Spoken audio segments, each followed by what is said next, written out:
Hey y'all, Toad here. Hey, back in the shop. Man, it has been a long time since I've shot a video in here. Nuts busy. So, well, what we're gonna do today is build something. Yay! Yeah, I know, it's that kind of morning. Give me a break. I just did a video a little while back talking about the Second Amendment.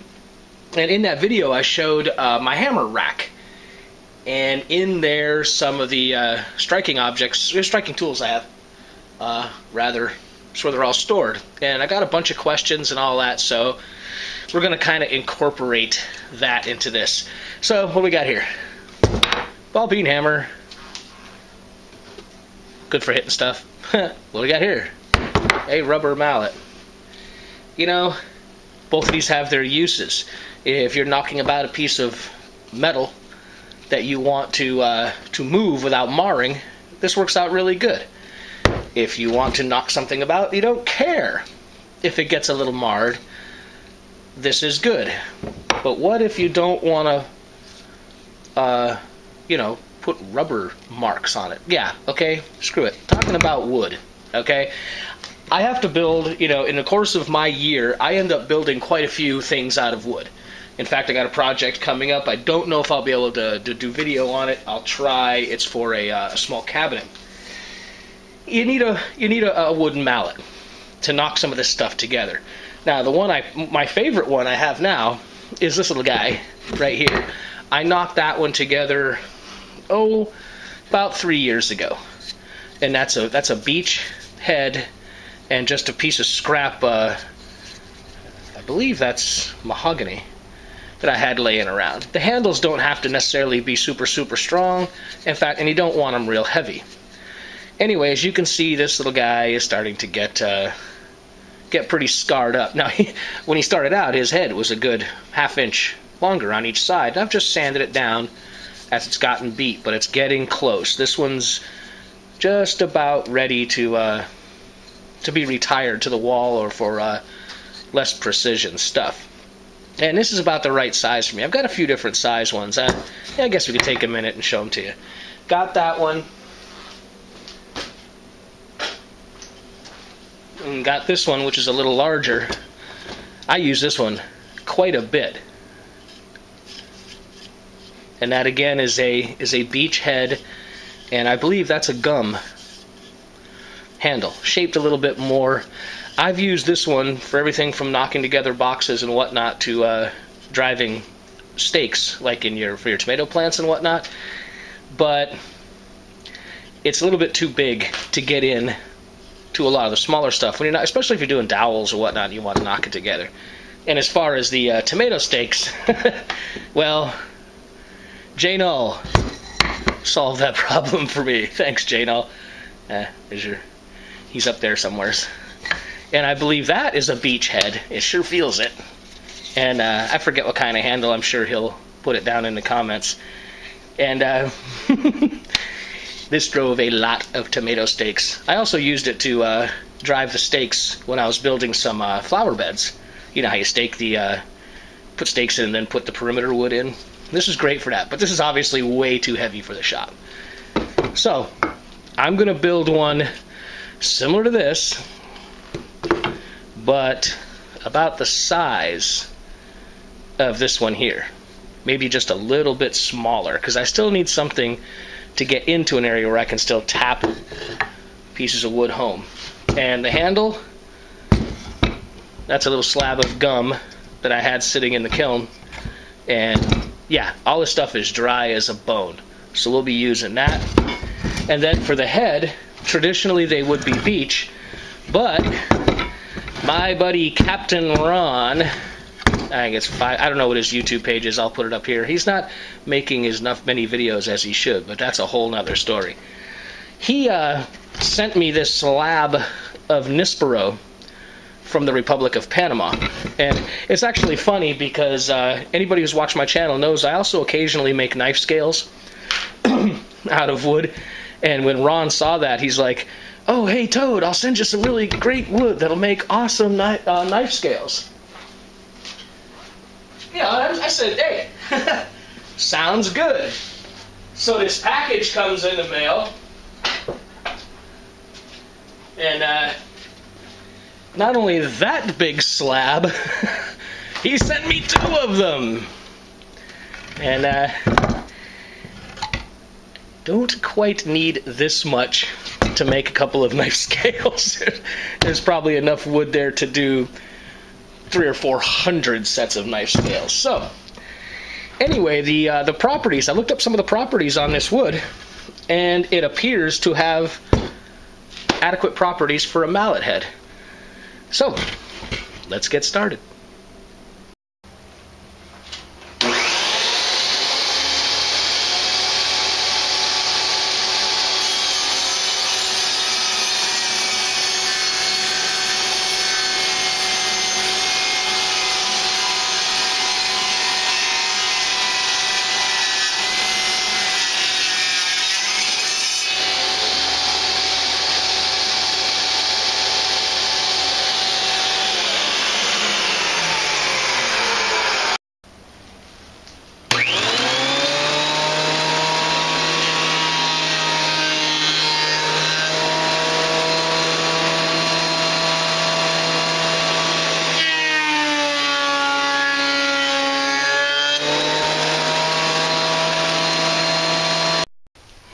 This is actually funny. I actually had to take out a bevel gauge because as far as setting this angle, I think that's kind of up to the user.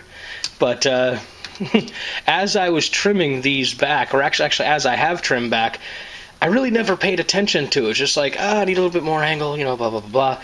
So I actually had to take out a bevel gauge to find out what this angle was. And it's reading right at, say 96, so 95 degrees probably be a good place to start. And I'm going to be making more than one, so I'm going to take this over onto the chop saw and I'll set it up for that and then cut them up.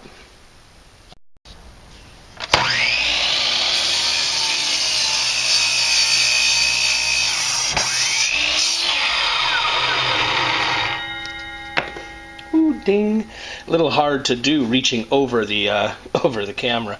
So bottom line, what I'm going to do now is measure this distance here so I know what size it is. I'm going to flip it over and get the same angle going the other way, and it looks like I'll get about 3 of these, so we'll get a little bit of that.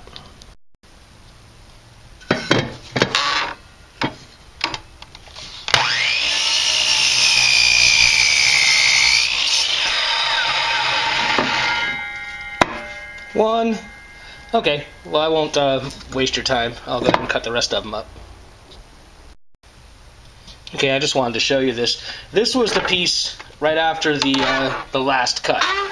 And then in order to not have to worry about messing with the angles, just flip the piece over, just flip the piece over and used the piece that was just cut, lined it up, threw a line on it, line it up and go. Alright, let it roll. What the heck?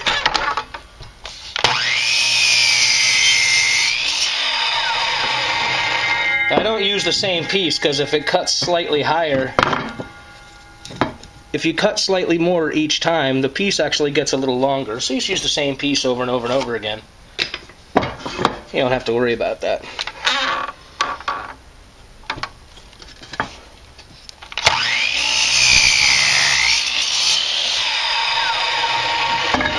And there.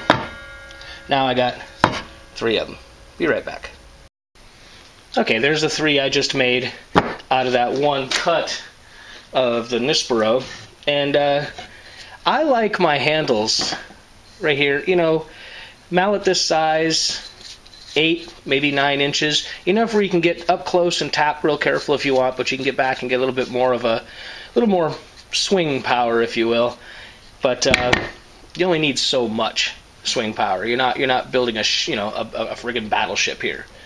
This is just to knock together pieces of wood that you don't want to mar. And just as I can see so far, you can see that Nispero. Actually pretty handsome wood.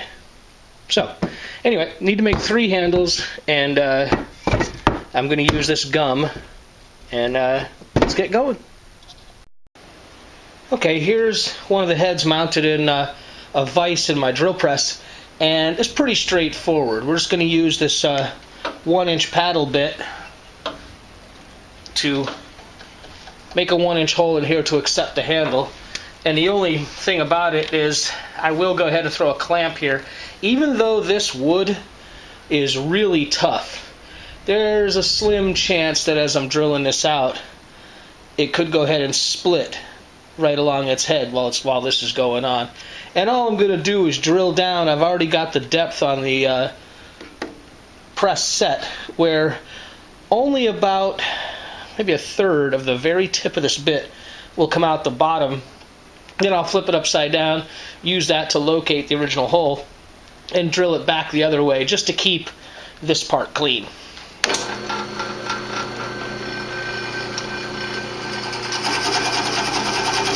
And I won't bore you with the whole drilling process, but there it is.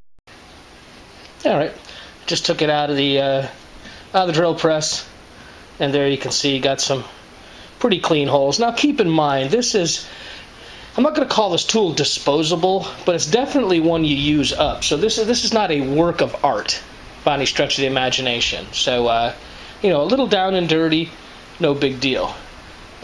Now we got to start making the handle. All right, well, here's one of the heads. Ooh, dusty in here. And this is the piece of gum that I cut off. I just, you know, threw the table saw. You already saw it with the other piece of wood, so I don't want to waste your time with it.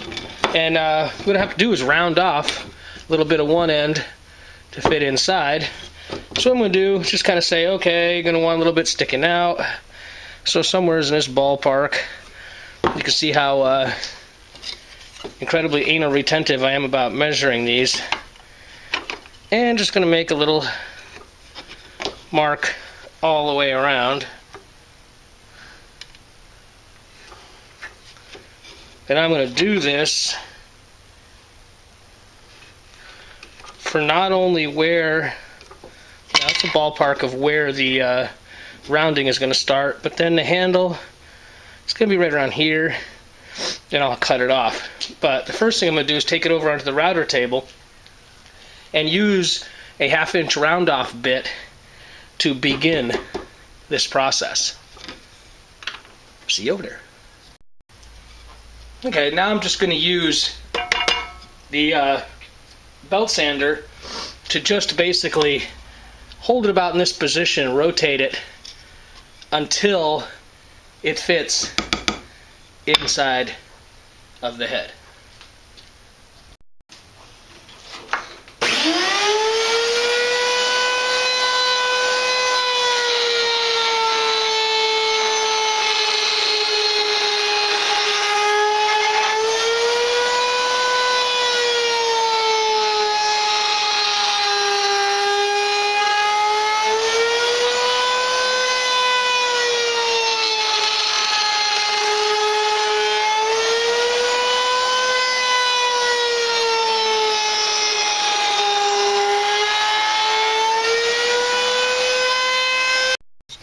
Alright, now I got the head and that part. I've gone ahead and lopped off the end, sanded this down till it goes down and hits right where the router bit stopped. And there's a little bit sticking up. We'll see what that's for in a bit. But now, all that's left to do for the shaping of the handle is just to do the same kind of router cuts. I don't know if you can see these on camera, between this line and this line. And that'll just form a more rounded handle to use it. And then we'll go about attaching the head. Back in a minute.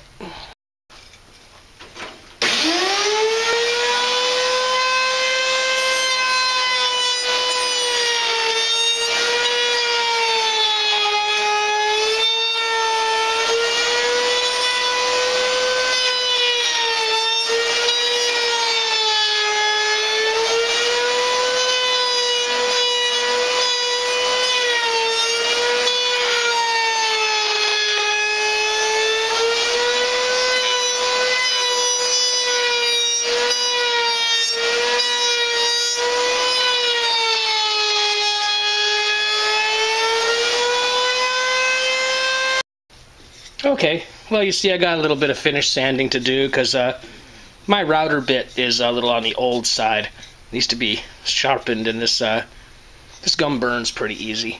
But that's easy to sand off, just a matter of doing it. Okay, now what I'm going to do is I'm going to raise the blade on my table saw as high as I possibly can and make a groove right in here. Let me do that and I'll be right back. Okay, now in case you haven't figured it out, that's going to where the wedge is going to go. That's going to wedge that puppy in there once I get everything straightened out. Well, now it's just a matter of sanding and cleaning up all the pieces. And it's almost all hand sanding, so I won't bore you with that. Going to start out with probably an 80 just to shape, and then finish it up with 100 or something. Like I said, this is not a piece of furniture, it's a tool. Alright, I'll be back once I get it all sanded. Alright, well, we just put a quick sand on him to get rid of the little scorch marks and just kind of smooth it out. Now, you know, some people will finish them. I pretty much don't. I might at some point spray it with polyurethane or something like that, but this particular one I'm just going to leave it the way it is. But the next thing we're going to do is make a wedge to drive into that. And I'm just going to use a piece of scrap. I got some hardwood laying around. Let me go make that and I'll be right back. Now this is just a little 1-inch piece of cherry I had laying around. Just want to make this point. You want your grain running the long way, because what we're going to do, I'm going to take it over the sander and just take a little bit off the sides until it fits into that slot. But I'm going to pound it in, so obviously you don't want to have the grain running this way, because the thing could just end up snapping on you, and it will. So let me go ahead and shape that a little bit on the belt sander until it fits perfectly in this little groove.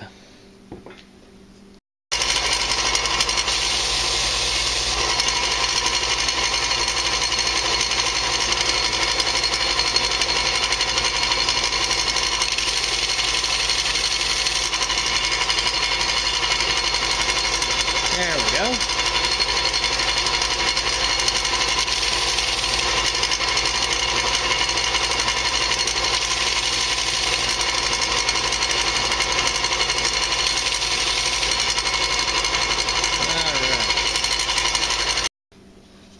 So now we'll just put the head back on, and you want to orient this groove, because you don't, obviously, if you put it this way and you really go whacking on it, it's possible to split the head. Now, I think it's pretty unlikely with this this wood that we're using. This Nispro is tough.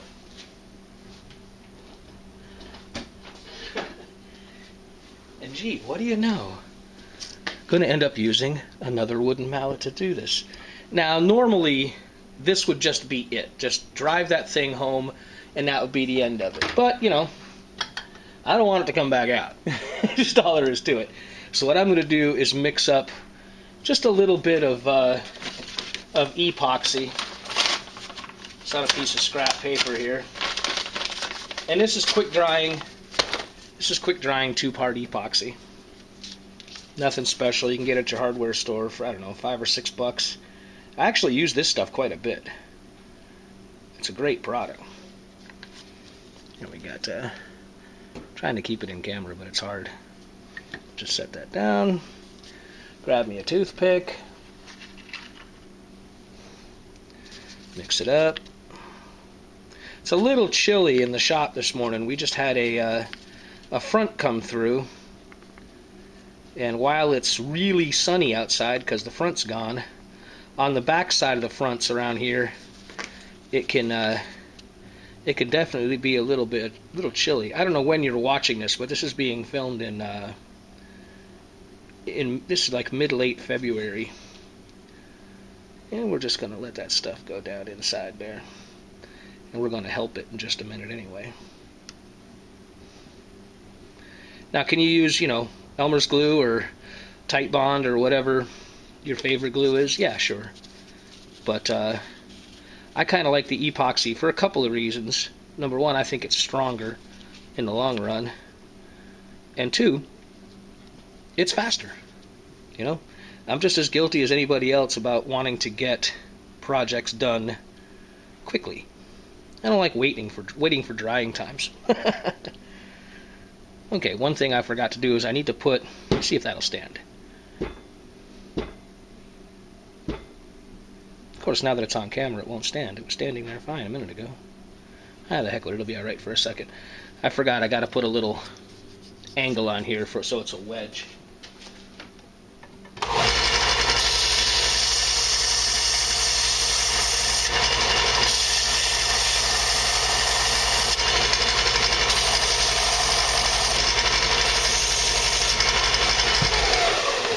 There we go.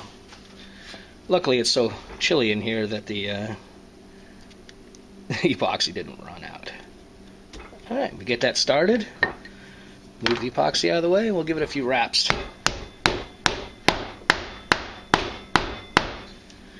Now that wedge was probably a 32nd of an inch wider than the hole I made with the slot I made with the drill bit.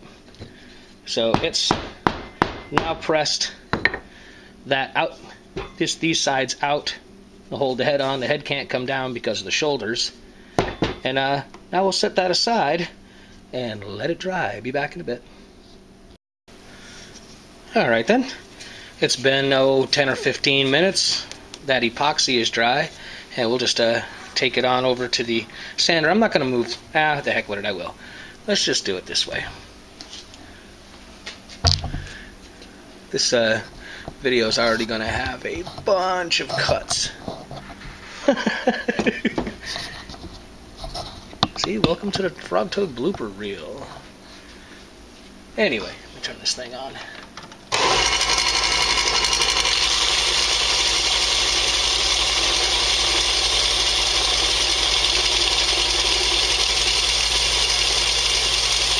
Couldn't be any simpler than that.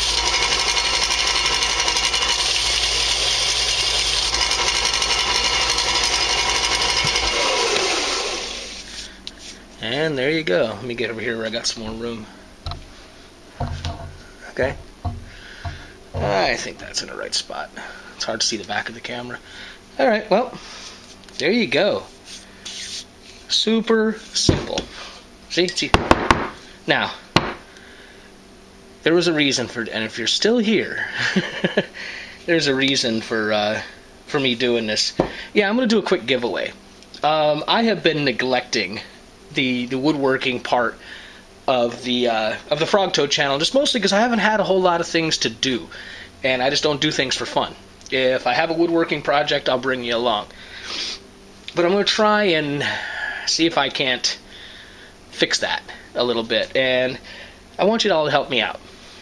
One of the things that people have been writing to me about the woodworking as they were encouraging me to go back to doing more of it was that, you know, they'll see a lot of videos on YouTube where people are making some pretty complicated things with some pretty complicated and expensive equipment,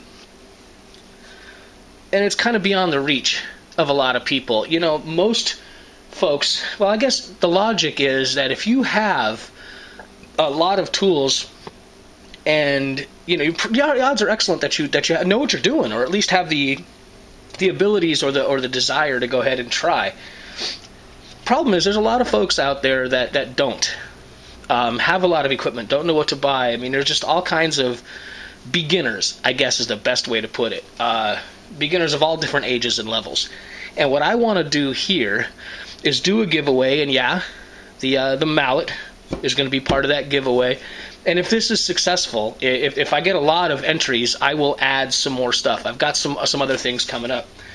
And to get the mallet, I'm going to do a drawing. It's going to be a simple, you know, out of a hat kind of thing. What I want you to do is make a video of simple woodworking projects. Okay? People who have the basics.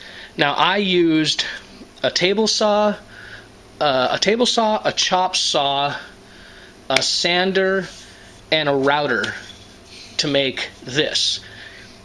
all of this could have been done with just hand tools. Yeah, all these cuts could have been made by a saw. You could have sanded everything down, and this could have been done with a rasp.